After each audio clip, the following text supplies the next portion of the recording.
মনে হলো আওয়াজটা মোবাইলের ভেতর থেকে এলো। প্লিজ দিদি আমাকে ফোনের ভেতর থেকে বের করো, এক জাদুকর পাসওয়ার্ড দিয়ে ফোনের ভেতর লক করে রেখেছে। কিন্তু আমি তো পাসওয়ার্ড জানি না। 3642। 3642।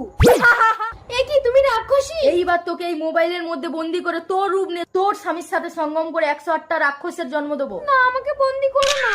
ছেড়ে দাও আমাকে, ছেড়ে দাও।